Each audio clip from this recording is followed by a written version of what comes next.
हो सभी सभी मस्त हो, तंदुरुस्त हो और हमेशा की तरह फिजिक्स पढ़ने के लिए उतनी ही एनर्जी के साथ उत्सुक हो। आइए टॉपिक को आगे की ओर बढ़ाते हैं। कल टॉपिक जो हम पढ़ रहे थे उस सेशन में हमने जाना संधारित्र क्या होता है, किस प्रकार ऊर्जा को संचित करता है, क्या उसका सिद्धांत होता है, उसके सिद्धांत के बारे में हमने चर्चा की, किस तरह से उसके अंदर आवेश एकत्रित होता है। संधारित्र कितने प्रकार के होते हैं, समांतर पट्टिका संधारित्र, बेलनाकार संधारित्र और गोलाकार संधारित्र।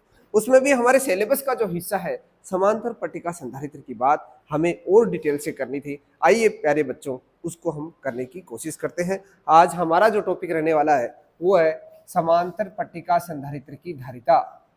समांतर पट्टिका संधारित्र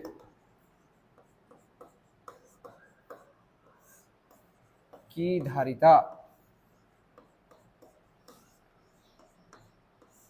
धारिता को प्यारे बच्चों कैपेसिटेंस बोलते हैं और समांतर पट्टिका संधारित्र को बोलते हैं पैरेलल प्लेट कैपेसिटर। तो इसको हम कैसे लिखेंगे, capacitance of parallel plate capacitor. Parallel plate capacitor एक समांतर पट्टिका संधारित्र है। किस प्रकार हम उसकी धारिता निकालते हैं, तो अब समझने वाली बात है। समांतर पट्टिका संधारित्र हमने जान लिया, दो पट्टिकाएं होती हैं और पहले एक पट्टिका को आवेशित कर लेते हैं पॉजिटिव, दूसरी पट्टिका को आवेशित कर लेते हैं नेगेटिव। पॉजिटिव के साथ नेगेटिव भी आने वाला है, नेगेटिव को हमने क्या कर दिया था, ग्राउंड कर दिया था, अर्थ के अंदर भेज दिया था। ऐसे ही इसको नेगेटिव करना था तो इसके साथ में जो पॉजिटिव आया उसको भी हमने ग्राउंड भेज दिया, यानी एक बन गई पॉजिटिव, एक बन गई नेगेटिव। इस प्रकार हमने एक संधारित्र बनाया। अब हमारे पास जो टॉपिक समझने वाला है वो है धारिता। धारिता क्या होती है, जिस तरीके से प्यारे बच्चों हमने क्या जाना था कि एक संधारित्र की विशेषता क्या होती है, क्या काम आता है। संधारित्र काम आता है आवेश को एकत्रित करना। आवेश को सीधा सीधा एकत्रित करने का मतलब हम क्या चाहते हैं, ऊर्जा को इकट्ठा करना चाहते हैं। जो ऊर्जा है उसको हम स्टोर करना चाहते हैं। उसके लिए हम एक डिवाइस काम में लेते हैं, उसका नाम है हमारे पास संधारित्र। तो उस संधारित्र कितनी ऊर्जा स्टोर कर सकता है। जैसे प्यारे बच्चों आपके भी फिजिक्स पढ़ने की एक कैपेसिटी होती है, धारिता होती है। कैपेसिटी को हिंदी में बोलते हैं धारिता, यानी एक क्षमता होती है, उससे ज्यादा हम क्या हो जाते हैं, ऊपर से जाने लगता है। हर एक बच्चे की अलग अलग क्षमता होती है, हर अलग बच्चे की क्या होती है, कैपेसिटी होती है। उस कैपेसिटी से बियॉन्ड वो नहीं जा सकता। एक छोटे से बच्चे को कह दिया जाए कि बेटा तुम ये बताओ, किताब पढ़कर बताओ, तो वो बुक पढ़ ही नहीं सकता क्योंकि उसने अभी अल्फाबेट्स ही नहीं पढ़े। आपको कहा जाए कि आप ये डेरिवेशन करके बताओ तो आप उसमें अटक जाओगे, क्योंकि आपके लिए पढ़ना बहुत आसान है। आपने प्राइमरी क्लासेज में यही तो पढ़ा है। पर आपके लिए अब कैपेसिटी की डेफिनेशन बदल गई। अब आपके लिए कैपेसिटी वो पढ़ने से बियॉन्ड हो गई, यानी अब आप नॉलेज को और ज्यादा वर्धित करना चाहते हो, नॉलेज को और बढ़ाना चाहते हो, तो आपकी कैपेसिटी बढ़ गई। अब ऐसे ही कैपेसिटर की भी कैपेसिटी अलग अलग आती है। आपने पढ़ा होगा वो जो कैपेसिटर होता है उसके ऊपर माइक्रोफेरेड में ऐसे लिखा रहता है, कोई 5 माइक्रोफेरेड, कोई 10 माइक्रोफेरेड, कोई 20 माइक्रोफेरेड। तो सबकी अलग अलग कैपेसिटी है। जैसे एक छोटा सा बच्चा खाना खाता है, एक चपाती से उसका पेट भर जाता है, पर एक बड़ा आदमी, खेत में काम करने वाला आदमी जब चपाती खाता है तो वो 10 चपाती खा जाता है, कोई 20 खा जाता है। सबकी अलग अलग कैपेसिटी होती है। तो कहने का मतलब धारिता क्या होती है, यानी आवेश कितना एकत्रित कर सकते हो, वो क्षमता ही क्या कहलाती है, धारिता कहलाती है। तो धारिता क्या है, संधारित्र के द्वारा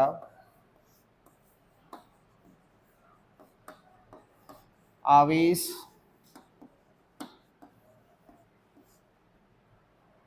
संग्रहित करने की क्षमता।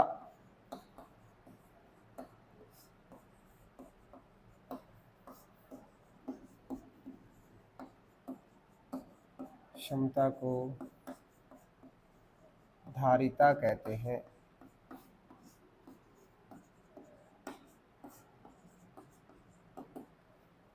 इसे इसका मात्रक क्या होता है, इसकी इकाई या इसका मात्रक किसमें नापा जाता है, फेरड। फेरड यानी कैपिटल एफ में इसका मात्रक फेरड होता है।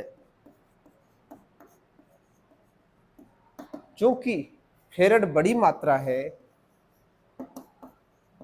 क्योंकि फेरड बड़ी मात्रा है, अतः ज्यादातर माइक्रोफेरेड, नैनोफेरेड में मापा जाता है। ये तो रही धारिता, यानी जिस तरीके से हमने आवेश के बारे में बात की कि आवेश जो है उसका मात्रक जो है, आवेश को किस में नापा जाता है? कुलाम में। कुलाम अपने आप में, एक कुलाम यानी बहुत बड़ी मात्रा है, तो हम उसको कुलाम को माइक्रो कुलाम, नैनो कुलाम इसमें मेजर करते हैं। तो ज्यादातर आवेश हमको किस में मिलता है? माइक्रो कुलाम, नैनो कुलाम में मिलता है। ऐसा नहीं कि वन कुलाम नहीं होता, वन कुलाम होता है, परंतु वन कुलाम एक बड़ी राशि है।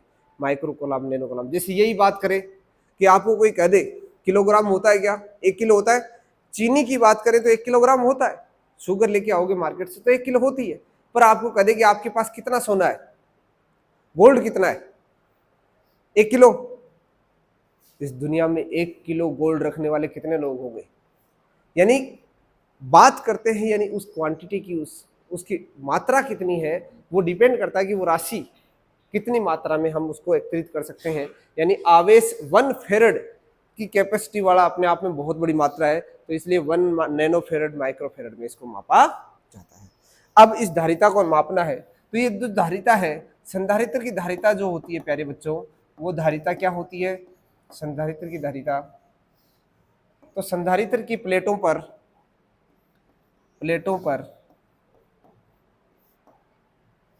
जो आवेश की मात्रा होती है, जो आवेश उसके ऊपर संग्रहित होता है, संग्रहित आवेश की मात्रा, प्लेटों पर संग्रहित आवेश की मात्रा किसके समानुपाती होती है?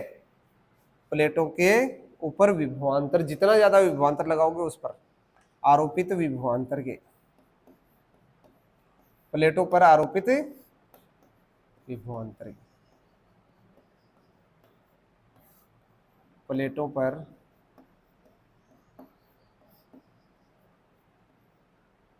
पट्टिकाओं पर आरोपित विभवांतर के क्या होती है? समानुपाती, यानी Q समानुपाती V। जैसे समानुपाती चिन्ह हट गया, नियतांक आ गया, इस नियतांक को हम क्या कहते हैं? कैपेसिटेंस। यही तो क्या है? संधारित्र की धारिता।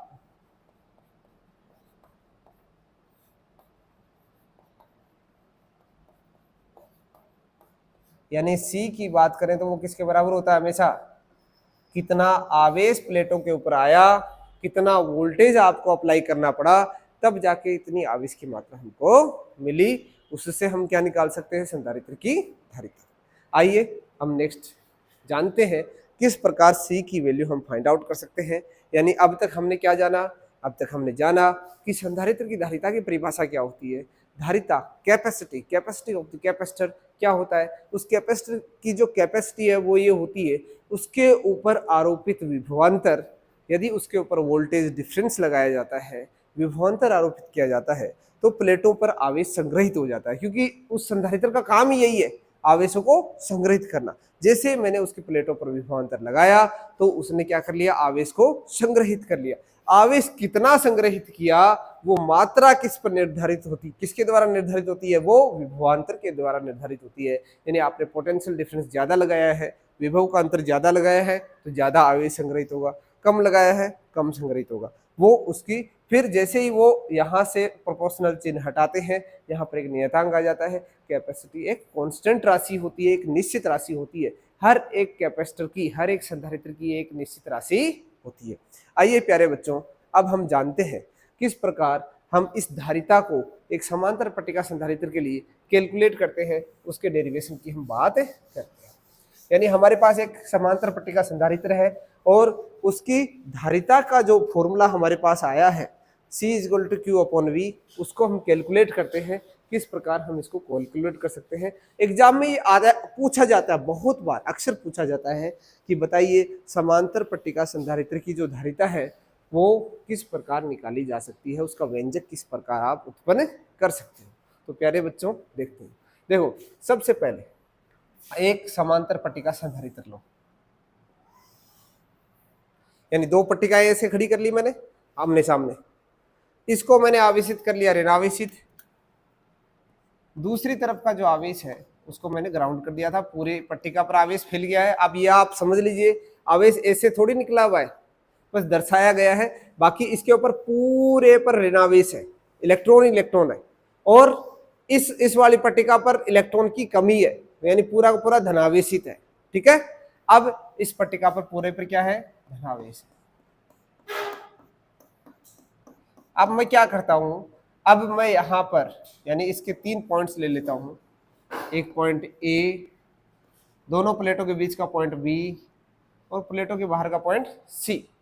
मेरा काम है कि इन तीनों पॉइंट्स पर विभवांतर कितना होगा या विद्युत क्षेत्र कितना होगा, क्योंकि मुझे क्या क्या चाहिए, देखो प्यारे बच्चों, क्यू इक्वल टू क्या पढ़ा आपने, सीवी, यानी मुझे क्या क्या चाहिए, आवेश की मात्रा बटे विभवांतर। मुझे विभवांतर पता चल जाए कि मैंने कितना विभवांतर लगाया है, उसका मैं भाग लगा दूं, आवेश की मात्रा पता चल जाए, भाग लगाकर मुझे धारिता मिल जाएगी। तो अब मैं मान के चलता हूं कि इन दोनों पट्टिकाओं का जो क्षेत्रफल है वो ए है, दोनों के बीच की दूरी को मैं मान के चलता हूं स्मॉल डी है, डिस्टेंस है दोनों पट्टिकाओं के बीच में, यानी ये दो पट्टिकाएं हैं, पट्टिकाएं पूरी मान के चलना आप, एक लाइन नहीं है, ये पूरी पट्टिका है, ऐसे ऐसे होता है संधारित्र, ये पूरी पट्टिका, ये पूरी पट्टिका, दोनों के बीच की दूरी डी, इसका क्षेत्रफल ए, ये ए क्षेत्रफल, इसके ऊपर मैं मान लेता हूं, माना आवेश की मात्रा है क्यू, ठीक है, इस पर आवेश की मात्रा है माइनस क्यू, इसका क्षेत्रफल भी क्या है ए, दोनों पट्टिकाओं का क्षेत्रफल बराबर है, दोनों बराबर क्षेत्रफल की है, यानी मेरे पास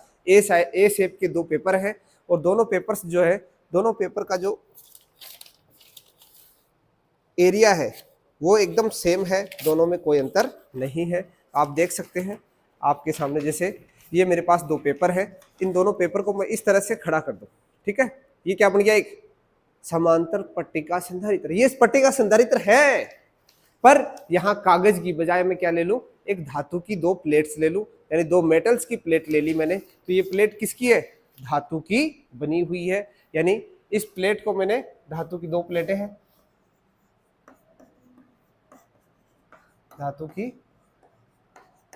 प्लेटें, पट्टिकाएं, प्लेट इंग्लिश वर्ड है, हिंदी का पट्टिकाएं है, ठीक है, धातु की पट्टिकाएं हैं, उन पर मैं मान लेता हूं कि इस पर धनावेश प्लस क्यू आवेश एकत्रित है, उस पर माइनस क्यू आवेश एकत्रित है, इसका क्षेत्रफल ए है, उसका क्षेत्रफल भी ए है, दोनों के बीच की दूरी डी है।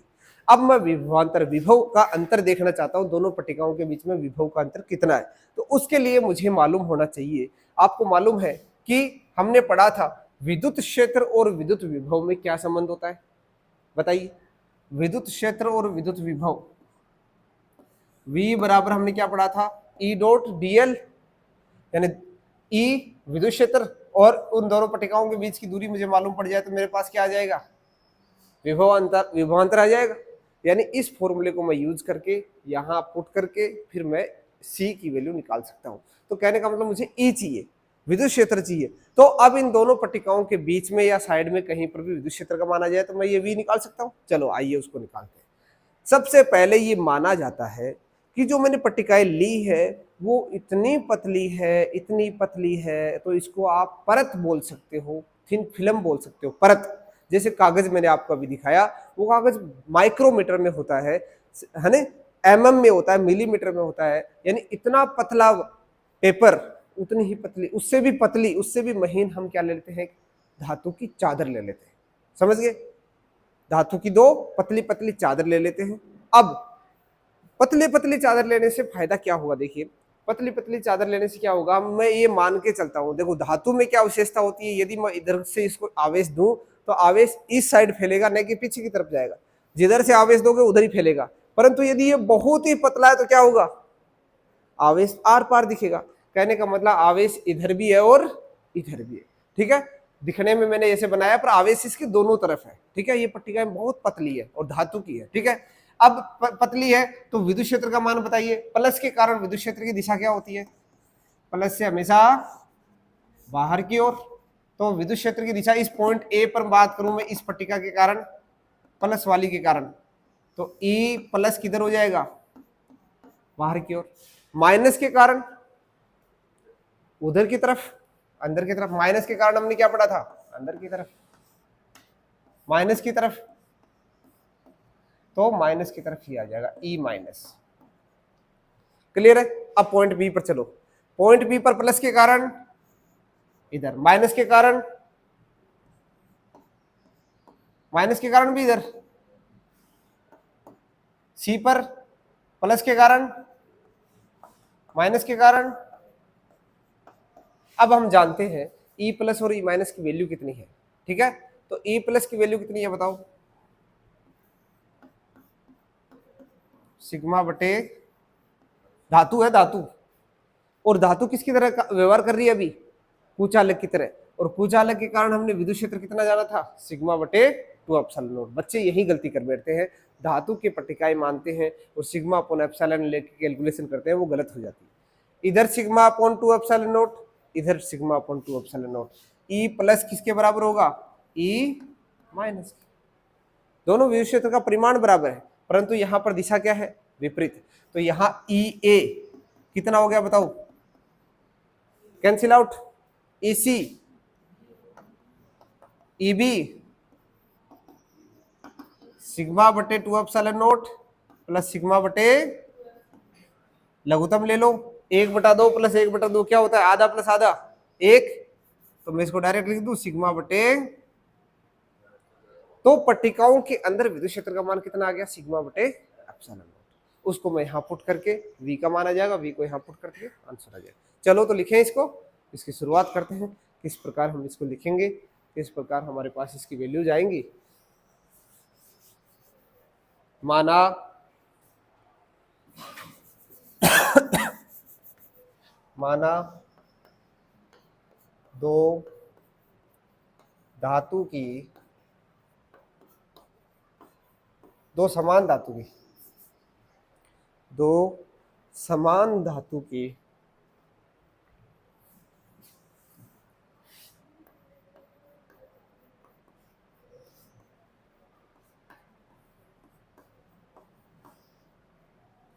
पट्टिकाएं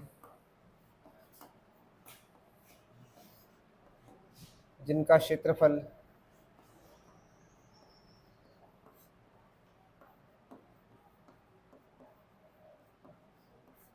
समान है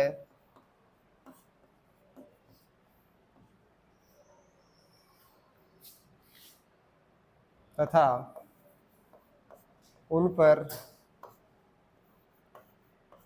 आवेश की मात्रा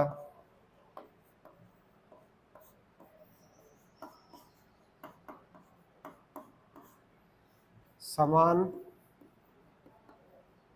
परंतु विपरीत प्रकृति, परंतु प्रकृति विपरीत है,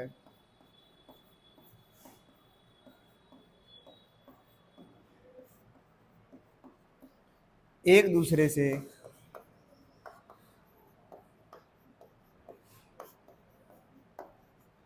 स्मॉल डी दूरी पर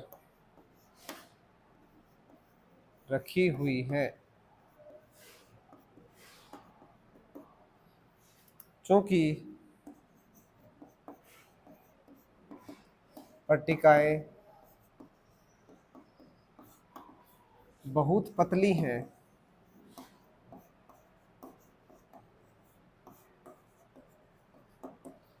अतः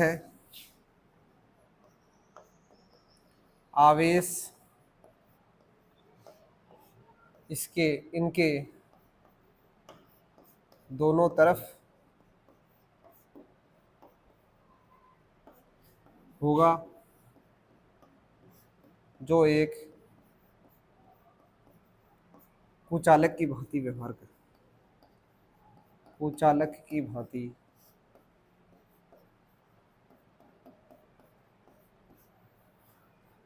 व्यवहार करेंगी।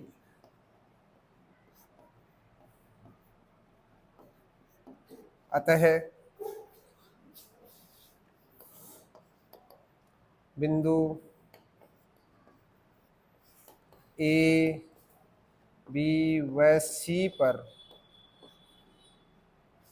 विद्युत क्षेत्र का मान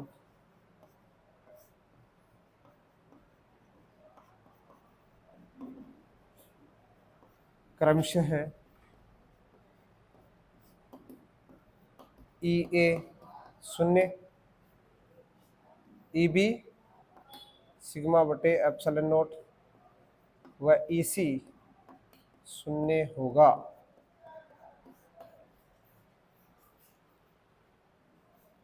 विद्युत क्षेत्र व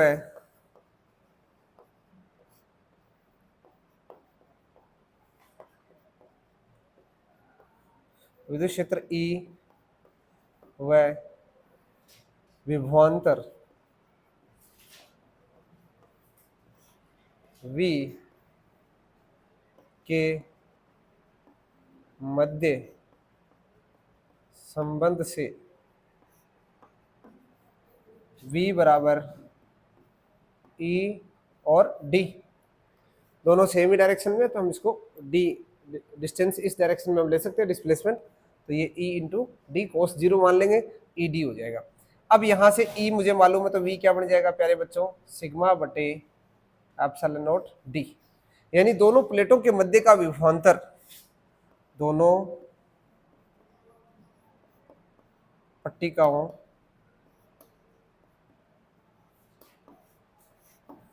के मध्य का विभवांतर V बराबर क्या हो गया, सिग्मा D बटे एप्सिलॉन नॉट, समीकरण 1। चूंकि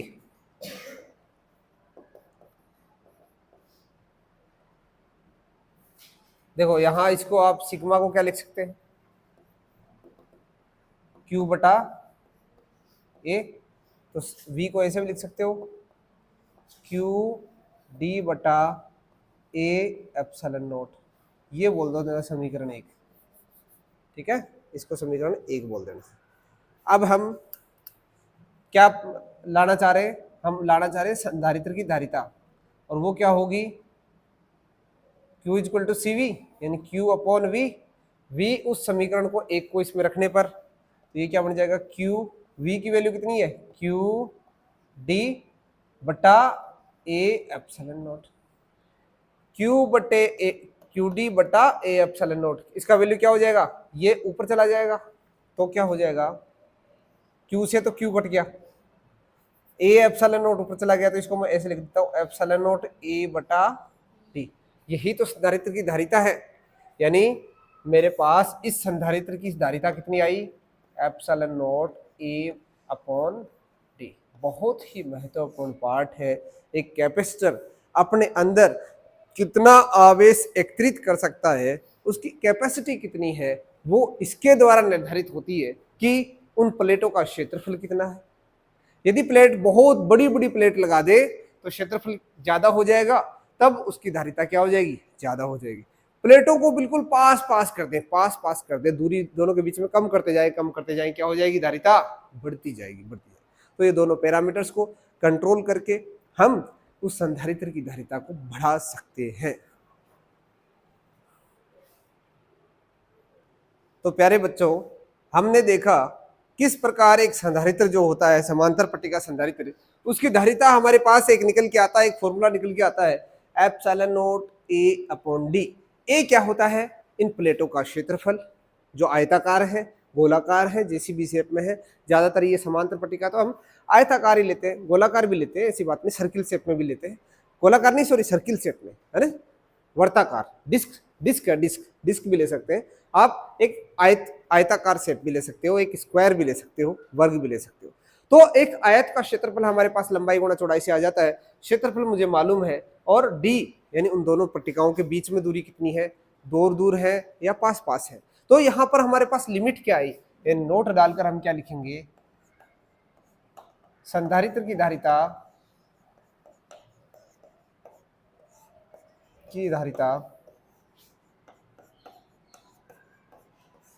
पट्टिकाओं का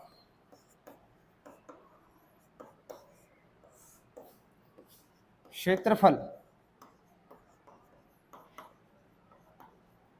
बढ़ाने पर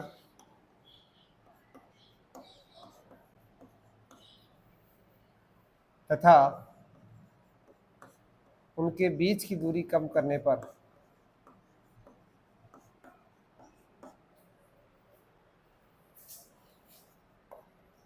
दूरी कम करने पर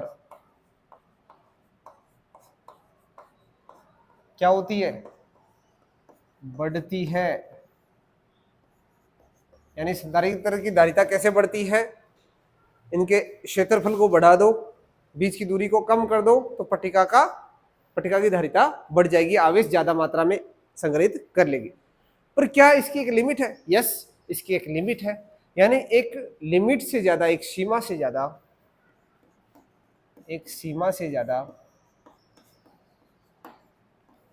दोनों में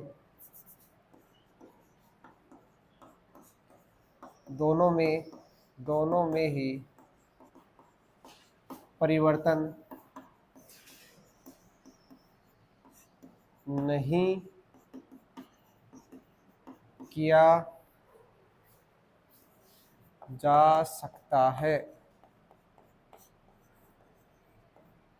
दोनों में ही परिवर्तन किया जा सकता है, एक लिमिट से ज्यादा दोनों में परिवर्तन हम नहीं कर सकते, क्योंकि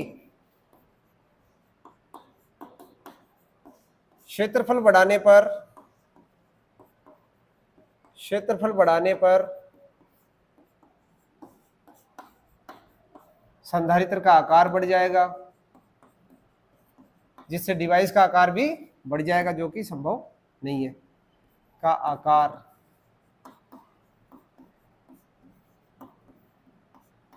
यानी उसको कैरी करना क्या होगा, डिवाइस बनाना मुश्किल हो जाएगा, तथा दूरी अत्यधिक कम करने पर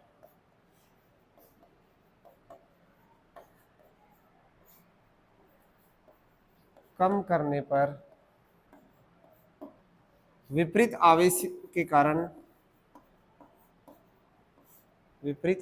कारण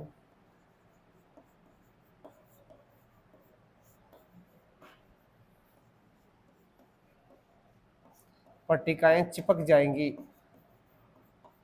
पट्टिकाएं आपस में चिपक जाएंगी। यदि हम पट्टिकाओं के बीच की दूरी को और कम करते गए, इस पर प्लस इस पर माइनस, दोनों आपस में क्या हो जाएंगे, चिपक जाएंगे, संधारित्र बना ही नहीं, संधारित्र का कॉन्सेप्ट ही फेल हो जाएगा। तो हम इस लिमिट से ज्यादा नहीं कर सकते। अतः धारिता बढ़ाने के लिए, संधारित्र की धारिता बढ़ाने के लिए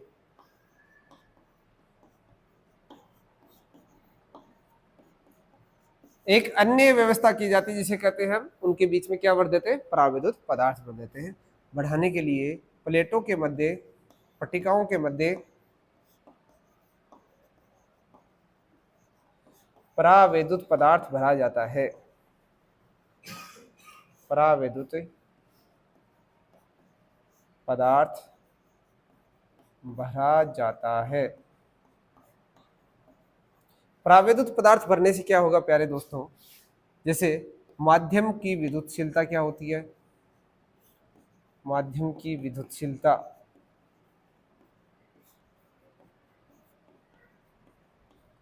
इसे बोलते हैं एप्सिलॉन। ये होती है निर्वात की विद्युतशीलता तथा एप्सिलॉन आर इसके गुणा के तुल्य होती है। अतः यदि धारिता होगी माध्यम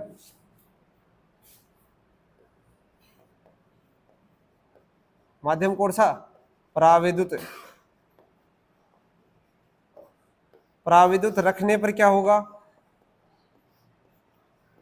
धारिता जो है M4 मीडियम है ना, तो क्या बन जाएगी, ये एप्सिलॉन नोट किसका हो जाएगा, एप्सिलॉन, वो एप्सिलॉन नोट है निर्वात की विद्युतशीलता, एप्सिलॉन A/d, ये फॉर्मूला ये बन जाएगा। तो यहाँ Cm क्या बन जाएगा, एप्सिलॉन किस जगह मैं लिख दूंगा, epsilon note epsilon R A/d, ठीक है। यानी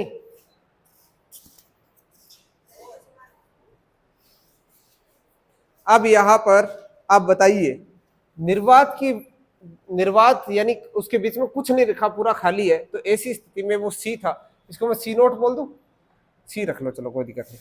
तो Cm क्या बन जाएगा, Cm बराबर एप्सिलॉन R को मैं बाहर ले आया, एप्सिलॉन नोट A बट्टे में क्या आ गया, D।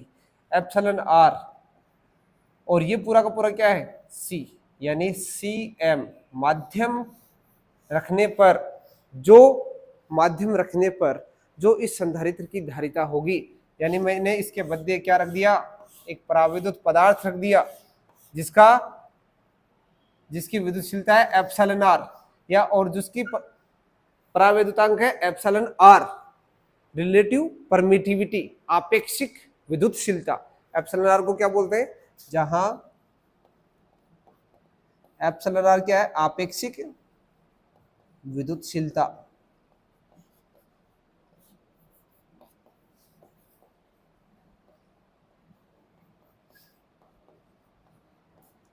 या परावैद्युतांक। परावैद्युतांक की परिभाषा क्या होती है प्यारे बच्चों, माध्यम की विद्युतशीलता तथा निर्वात की विद्युतशीलता का अनुपात। यानी आप यहां से बोल सकते हो एप्सिलॉन आर इक्वल टू होता है एप्सिलॉन बट्टे एप्सिलॉन नोट। माध्यम की विद्युतशीलता तथा निर्वात की विद्युतशीलता का जो अनुपात है वो हमेशा किसके तुल्य होता है, रिलेटिव परमिटिविटी यानी आपेक्षिक विद्युतशीलता के। ठीक है, अब यहां से हमारे पास ये इक्वेशन आ गई, इस इक्वेशन को मैंने इसमें पुट कर दिया, इसमें पुट करते ही ये क्या बन गई, इस तरह से बन गई। इसमें मैंने एप्सिलॉन आर को बाहर ले लिया। ये जो विद्युत संधारित्र की धारिता थी, जब वहां उसके अंदर कुछ नहीं था, खाली था, और जो खाली था यानी प्लेटों के बीच में कुछ नहीं रखा, जो धारिता है उससे हमें कितना गुणा मिल रही है, एप्सिलॉन आर गुणा मिल रही है। ध्यान रखना, यदि एप्सिलॉन आर की वैल्यू 2 होगी तो संधारित्र 2 गुणा कैपेसिटी से, ध्यान रखिए, पहले सपोज एक पंखे के अंदर वो थोड़ा सा चार्ज दे पा रहा था, अब वो 2 पंखे को रनिंग कर सकता है, दोनों 2 पंखों को टॉर्क दे सकता है, इतनी कैपेसिटी उसके अंदर आ जाएगी। और यदि इसके अंदर 3 परावैद्युतांक वाला भर देंगे तो 3 गुणा हो जाएगी। प्यारे बच्चों, पानी का परावैद्युतांक 80 होता है, 80 गुणा कैपेसिटी बढ़ा देगा। कितनी बड़ी बात है। मात्र दोनों प्लेटों के बीच में मैंने क्या रख दिया, सिर्फ पानी रख दिया, वाटर मॉलिक्यूल्स को पुट कर दिया, कंप्लीटली उसको मैंने पानी से भर दिया। तो ये जो कैपेसिटर है ये बहुत ज्यादा आवेश को, 80 गुणा आवेश को संग्रहित कर सकता है। आपने देखा भी होगा बैटरी के अंदर भी हम क्या करते हैं, डी आयोनाइज्ड वाटर रखते हैं, पानी रखते हैं, देखा होगा ना, पानी भरते हैं उसके अंदर, लोग कहते हैं तेजाब भरते हैं, तेजाब नहीं भरते उसके अंदर क्या भरी जाती है, डी आयोनाइज्ड वाटर, यानी उसके अंदर आयन नहीं हो, एकदम शुद्ध जल है, शुद्ध जल को उसके अंदर भरा जाता है, यानी उससे सारे के सारे आयनों को हटा दिया जाता है। सपोज उस पानी के अंदर क्या है, साल्ट है, कोई खारा पानी है, तो खारे पानी से क्या करना पड़ेगा, आपको सारा का सारा साल्ट हटाना पड़ेगा, फिर उस पानी को आप उसके अंदर रख सकते हो। जैसे बारिश का पानी ऐसे बोला जाता है कि वो शुद्ध होता है, हालांकि पूरा शुद्ध वो भी नहीं होता, उसमें भी डस्ट के पार्टिकल्स होते हैं, उसमें भी कोई ना कोई थोड़ा बहुत होता है, क्योंकि आसूत जल जो है, आसूत जल आप इसका उदाहरण देख सकते हो, जैसे एसी क्या करती है, अंदर के पानी के मॉलिक्यूल को, ह्यूमिडिटी को, अंदर की उमस को बाहर फेंकती है। वो जो एसी से जो पानी निकलता है वो आसूत जल होता है, यानी उसमें आयंस नहीं होता, तो उसको भी आप उसके अंदर फिल कर सकते हो। ये से ही याद, कुकर जो होता है, कुकर को आप कुकर के अंदर पानी रख लो, उसको गर्म कर लो, उससे ऊपर आप पाइप लगाकर, और उसके अंदर जो भाप बनती है, तो वो भाप वापस जब जमकर क्या बनती है, पानी बनता है, वो पानी भी क्या है, आसूत जल है। उसको भी हम जो अपने बैटरी होती है उसके अंदर हम उसको भर सकते हैं, वो सारा का सारा इसका उदाहरण है। आसूत जल का जो प्रावेदितांक होता है वो 80 है, यानी वो 80 गुणा कैपेसिटी उस बैटरी की बढ़ा देता है आवेश को संग्रहित करने की। तो ये मेरे प्यारे बच्चों उसकी क्या खूबी होती है। तो इस प्रकार हम एक संधारित्र की धारिता को आसानी से बढ़ा सकते हैं। अब हम जानने वाले हैं किस तरीके से संधारित्र हमें, सपोज मेरे पास एक संधारित्र है जिसकी कैपेसिटी है 2 माइक्रोफेरेड, बट मुझे जरूरत है 1 माइक्रोफेरेड की। अब मैं क्या करूं, उसका टुकड़े कर दूं, ऐसा संभव नहीं है। उसके 2 बराबर पीसेज करके आप मुझे 1 माइक्रोफेरेड के 2 कैपेसिटर नहीं मिलने वाले, 2 संधारित्र मुझे नहीं मिलने वाले। मुझे 4 माइक्रोफेरेड की जरूरत है, मेरे पास 2-2 कैपेसिटर, 2-2 माइक्रोफेरेड के कैपेसिटर्स हैं। अब बताओ 4 कैसे लेके आऊं, दोनों को आपस में कैसे जोड़ूं, तो उनको किस प्रकार हम जोड़ सकते हैं, किस प्रकार ये वैल्यूज हम फाइंड आउट कर सकते हैं। यानी जरूरी नहीं है आपको 1.3 माइक्रोफेरेड चाहिए तो उसके लिए आप 1.3 का ही बनाओ, आप कैसा भी किसी भी से नंबर का बना लो, आप उससे 1.3 प्राप्त कर सकते हो। वो डिपेंड करता है आप उसको किस प्रकार संयोजित करते हो, संयोजित करके हम उसकी वैल्यू फाइंड आउट कर सकते हैं। सपोज एक घर के अंदर 10 पंखे चलते हैं या 2 कूलर चलते हैं, उस घर में उन को चलाने के लिए एक बैटरी की आवश्यकता है, एक इतनी बड़ी बैटरी की आवश्यकता है, वो सारे चल सके। क्या ऐसे बनाना संभव है? उस घर के लिए विशेषकर बनाना संभव है? बिल्कुल भी नहीं। कंपनी क्या करेगी, ऐसे 2-4 बैटरी उसको प्रोवाइड कर देगी कि भैया आप एक काम करो, इन 4 बैटरी को आप श्रेणी क्रम में जोड़ दो।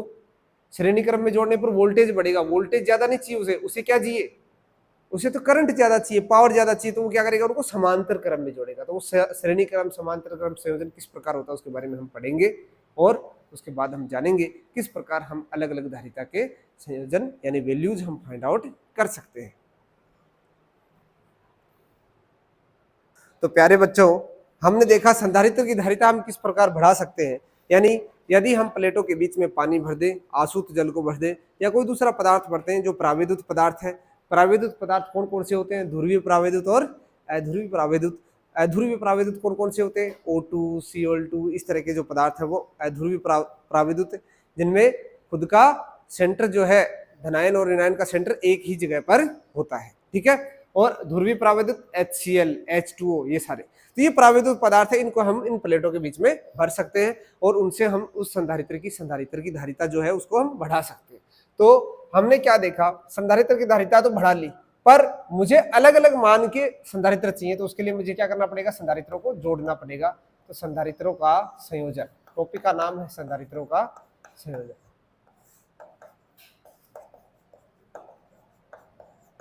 संधारित्रों का संयोजन। अब आपको मालूम है क्लासरूम के अंदर आप किस तरह से बैठे होते हो, इस तरह से लाइन बना के बैठे होते हो। यदि आपके पीछे वाली लाइन इसकी मैं बात करूं तो ये कैसा संयोजन है, ये एक समांतर क्रम संयोजन है। और यदि आपकी लाइन में बात करें तो इस तरह से बहुत सारे बच्चे बैठे होते हैं, ये सारे किस में होते हैं, इस प्रकार तो है श्रेणी, ये तो है श्रेणी, ये तो श्रेणी क्रम है इधर वाला, और इधर वाला कौन सा क्रम है, समांतर। ये आपके समानांतर है सारे के सारे, ये सारे समांतर है, इधर से इधर क्या होंगे, सारे श्रेणी होंगे। तो हम इन संधारित्रों को जोड़ सकते हैं। तो जोड़ने के लिए यदि मैं दो संधारित्र इस प्रकार जोड़ दूं तो ये कौन सा संयोजन कहलाएगा, एक ही लाइन में है श्रेणी। तो पहला संयोजन कैसा है, श्रेणी क्रम संयोजन, श्रेणी क्रम संयोजन। माना इसकी धारिता है C1, इसकी धारिता है C2, इसके ऊपर आवेश की मात्रा है Q1, इसके ऊपर आवेश की मात्रा Q आवेश है, दोनों पर ही Q आवेश है, क्योंकि श्रेणी क्रम संयोजन में आवेश की मात्रा और विद्युत धारा का मान समान होता है। एक ही तार है ना, तो धारा का मान हमेशा सेम मिलेगा आपको। तो धारा सेम मिलेगी तो आवेश भी क्या मिलेगा, समान। I बराबर क्या होता है, Q/T, समान समय में समान आवेश प्रवाहित होगा। तो श्रेणी क्रम में हमेशा आपको समान आवेश मिलने वाला है। तो अब हमेशा ध्यान रखना, आप यहाँ पर तीन चीजें हैं, तीन चीजें क्या क्या पढ़ते हैं, Q बराबर है CV, तो तीन में से एक चीज को क्या रखना पड़ता है, नियत, बाकी दोनों अलग अलग। ऐसे ही आप कॉन्सेप्ट याद रखना, एक चीज कांस्टेंट है तो बाकी दोनों क्या रहेंगे, अलग अलग। यानी यहाँ C1 है C2 है, दो अलग अलग संधारित्र है, दोनों की अलग अलग धारिता है, दोनों पर आवेश की मात्रा श्रेणी क्रम में तो समान है। तो तीसरी चीज क्या बच गई, विभवांतर, इसके ऊपर V1 और इसके ऊपर, क्लियर है बात। यानी इन दोनों प्लेटों के बीच का जो विभवांतर है वो V1 है, इन दोनों प्लेटों के बीच का विभवांतर है V2 है। तो प्यारे बच्चों, आपको मालूम है कि इसका विभवांतर यदि V है तो ये V अपने में से किस किस को देगा, C1 को और C2 को। C1 को कितना, V1, और C2 को कितना, V2। V1 का मान देखो, माना ये लैंग्वेज लिख लेना, माना दो संधारित्र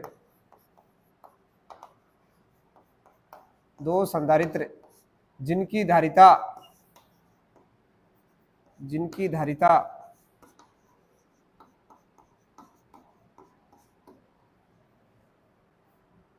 विभवांतर व आवेश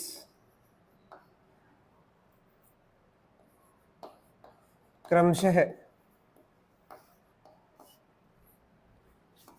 धारिता C1,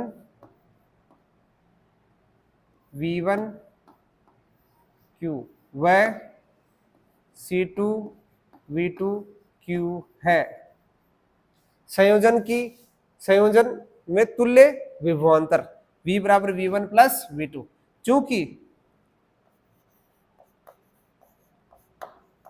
Q बराबर क्या होता है CV, तो V बराबर क्या होता है Q बटा C, और V1 क्या हो जाएगा, अतः V1 बराबर Q बटा C1, और V2 कितना हो जाएगा, आवेश इस पर भी क्या हो Q और इस पे भी Q, इस पे क्या हो जाएगा C2। इस समीकरण 1 में इस समीकरण 2 का मान रखने पर, 2 को समीकरण 1 में रखने पर क्या बन जाएगा V बराबर, और V बराबर क्या हो जाएगा, एक चीज ये और रख लेना, हाँ ये रहा, ये दोनों मान, ये पूरा, तो V बराबर यानी V की जगह क्या लिख दूं, V बराबर V1 प्लस V2 में लिख दूं, तो ये क्या हो जाएगा V बराबर Q बटा C, Q बटा C1, Q बटा C2, लघुत्तम ले लो, Q सारे कट जाएंगे, तो यहां हो जाएगा 1/C, C तुल्य भी बोल सकते हो इसको आप, तुल्य है ना, तुल्य कुल, जोड़ने के बाद, दोनों को जोड़ने के बाद जो एक बनने वाला है ना, इन दोनों कैपेसिटर्स को जोड़ने के बाद एक कैपेसिटर जिसे हम मानते हैं कि भाई एक के बराबर है ये तुल्य, तो ये C तुल्य किसके तुल्य हो जाएगा, 1/C1 प्लस 1/C2। इसी प्रकार यदि संयोजन में n संधारित्र जिनकी धारिताएं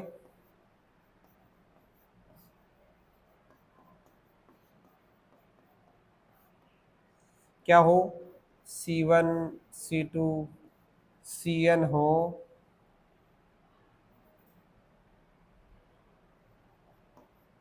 तब संयोजन की, यानी सबको आप श्रेणी क्रम में जोड़ दो कि तुल्य धारिता,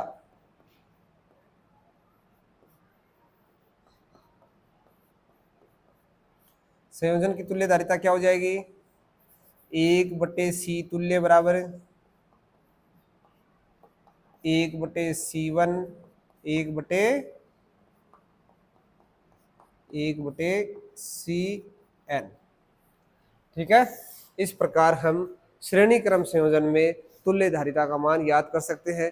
यदि 2 के कारण देखना चाहोगे तो यहाँ लघुत्तम लेके भी इसको आगे आप सोल्व कर सकते हो, नीचे आ जाएगा C1 C2, ऊपर आ जाएगा C2 प्लस C1, इसको उल्टा कर देना, तो इसको आप यदि मैं लिखना चाहूँ तो बताऊँ क्या कैसे, चलो आपको यहाँ लिख देता हूँ, तो 1/2 के लिए निकाले तो 1/C तुल्य बराबर 1/C1 प्लस 1/C2 था, इसका मैंने क्या ले लिया लघुत्तम, यहाँ बच गया C2, यहाँ बच गया C1, 1/C तुल्य। आपको केवल C तुल्य निकालना, तो क्या करोगे आप, इसको उल्टा कर दोगे दोनों तरफ से, तो C1 C2 बटे C1 प्लस C2। इस तरह से 2 संधारित्र हैं तो इस तरह से निकाल सकते हैं, पर इसको याद मत करना आप, क्योंकि ये आपको गलत करवा सकता है, ये फॉर्मूला गलत करवा सकता है, आप इसको याद रखना। आपको फाइनली निकालना है C तुल्य, तो इसको यूज करना, 3 दे दे तो 1/C1 और लग देना साथ में, 4 दे दे तो प्लस 1/C4 कर देना, 5 दे दे तो A प्लस 1/C5 आ जाएगा। तो इस तरह से हमारे पास जितने ज्यादा संधारित्र हैं उन सबको हम श्रेणी क्रम में जोड़ना चाहते हैं, तो तुल्य जो धारिता है उसका मान इस प्रकार आ जाता है। यदि मैं इसमें कुछ चेंजेस करूं, यदि सभी की धारिताएं समान है और उनको हम आपस में जोड़ना चाहें तो क्या होगा, देखिए, यदि 2 संधारित्र, या नोट डाल के लिख लेना इसको, 2 संधारित्र समान धारिता के, यानी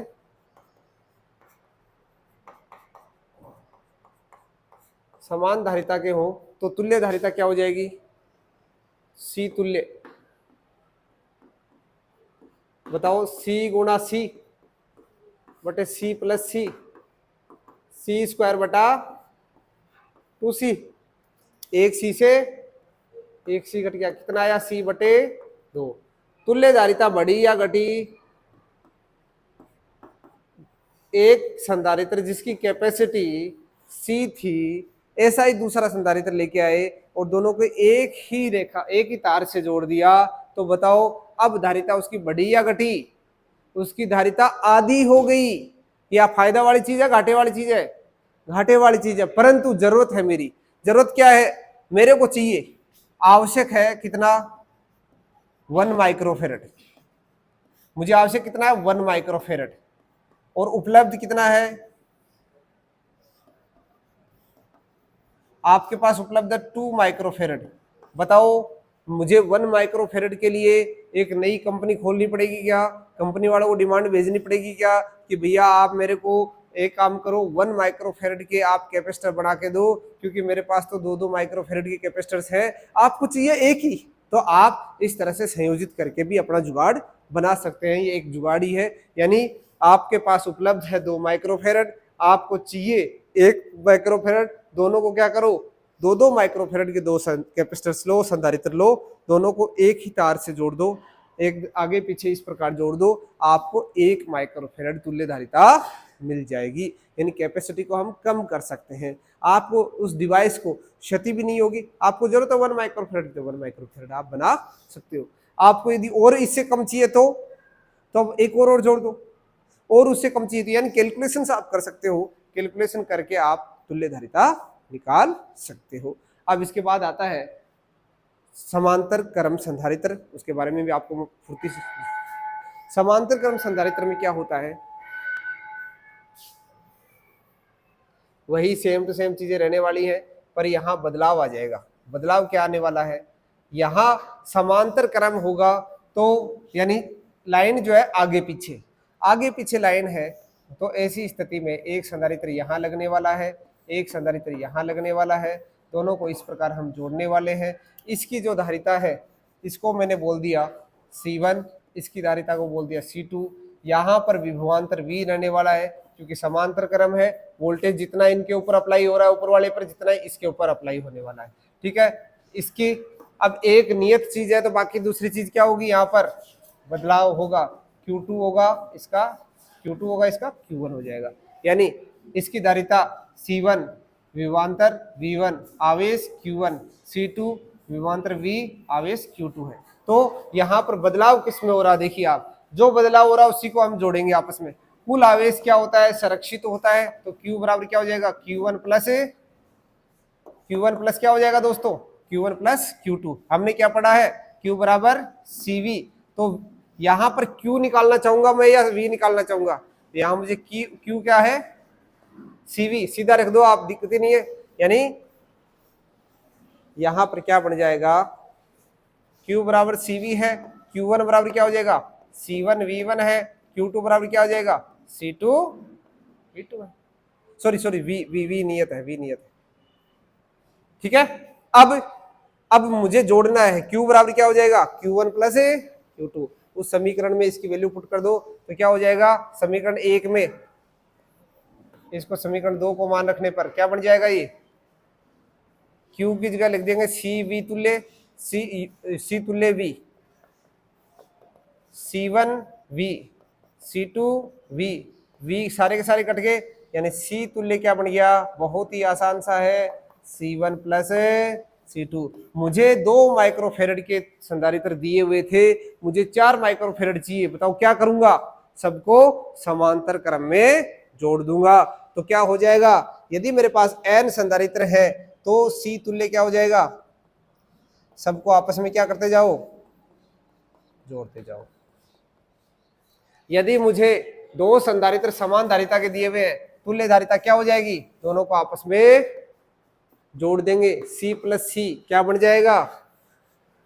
2C, दुगुनी हो जाएगी धारिता। आवश्यक है कितना? 2 माइक्रोफेरेड। है कितने? 1 माइक्रोफेरेड के। क्या करेंगे? एक माइक्रोफेरेड के 2 संधारित्रों को समांतर क्रम में जोड़ देंगे। ये रहा हमारे पास समांतर क्रम संयोजन का विवरण। इस प्रकार हम संधारित्रों को श्रेणी क्रम में और समांतर क्रम में जोड़ सकते हैं। उनकी धारिता को किस प्रकार हम बढ़ा सकते हैं, इस लेक्चर में हमने बहुत खूब जाना। बच्चों, इसके अंदर एक छोटा सा एक डेफिनेशन टाइप में बची है। संधारित्र में संचित ऊर्जा, यानी उसको हम आवेश देंगे तो उसके अंदर ऊर्जा संचित होगी, संग्रहित होगी, वो होती है 1/2 CV², या Q²/2C, उसका बारे में हम देख लेंगे नेक्स्ट। तो इस तरह से ये चैप्टर कंप्लीट होता है। नेक्स्ट सेशन में हम एक नए चैप्टर के साथ आगाज करेंगे, शुरुआत करेंगे, विद्युत धारा। तब तक के लिए आप बने रहिए, जुड़ते रहिए और अपने प्यारे साथियों को आप शेयर कीजिए, ज़्यादा से ज़्यादा बच्चों तक पहुंचाइए। जय हिंद, शुक्रिया।